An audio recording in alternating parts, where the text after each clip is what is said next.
Número 10. Proyecto Riese. Ubicados entre las montañas Oul y el castillo Siatz en la Baja Silesia en Polonia, este enorme proyecto de túneles y fortificaciones subterráneas fue en su momento uno de los proyectos más ambiciosos del gobierno nazi.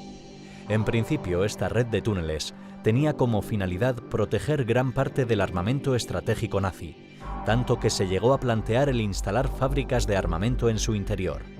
Su construcción se vio afectada por diversos factores que atrasaron los trabajos, y en 1945 el proyecto fue abandonado cuando apenas se habían conseguido excavar poco más de 9 kilómetros de túneles, una cifra que no se acercaba para nada a la meta original. Número 9. La cúpula. Este enorme complejo subterráneo se encontraba en el departamento de Pas-de-Calais, de Francia, y fue adaptado por los nazis con la finalidad de servir como un enclave para el lanzamiento de los temibles misiles V2. Su construcción se realizó en tiempo récord y se ubicó exactamente sobre una cantera de tiza en desuso, en la que además de los silos de lanzamiento se encontraba un centro de control y cuartos de vivienda, coronados por una enorme cúpula fortificada. Al final de la guerra, el complejo sufrió enormes daños por los constantes bombardeos y tras acabar la guerra permaneció abandonado hasta 1990, cuando se convirtió en un museo.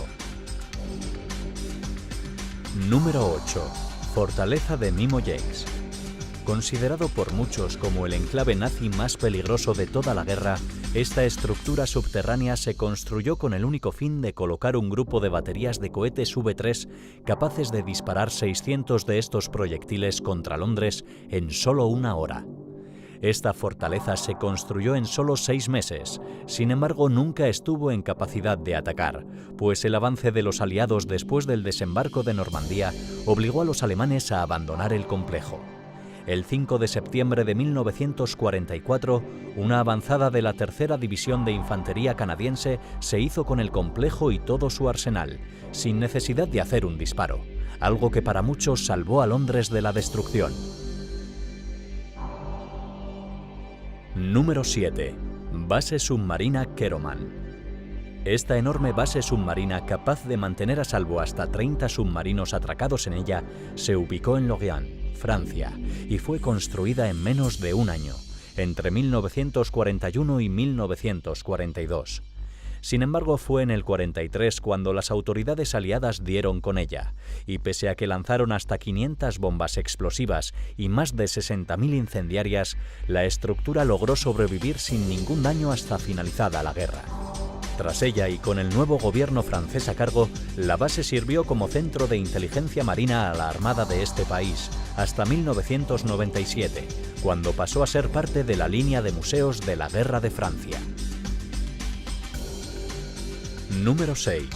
Blockhaus d'Epperlex. Ubicado al norte de Francia, este enclave tenía como fin ser otro de los sitios de lanzamiento de los temibles misiles V3. Para ello, los nazis planeaban realizar una serie de excavaciones provistas de techos de hormigón y acero, algo que no pudieron concluir. Y es que aun cuando se comenzó su construcción a mediados de marzo de 1943, los continuos bombardeos aliados lograron retrasar tanto su construcción como el desarrollo del proyecto balístico V. Sin embargo, los trabajos realizados alcanzaron para que el complejo se usara como batallón de avanzada. Esta estructura fue tomada por los aliados en septiembre de 1944 y desde entonces ha sido un museo dedicado a los misiles V y su historia. Número 5. La guarida del lobo.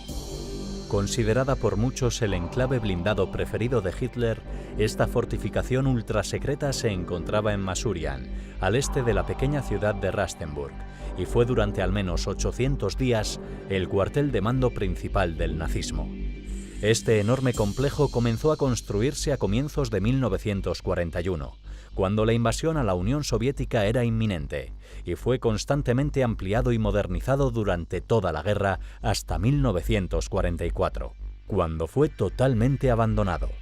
En esta base Hitler sufrió el atentado que estuvo más cerca de acabar con su vida.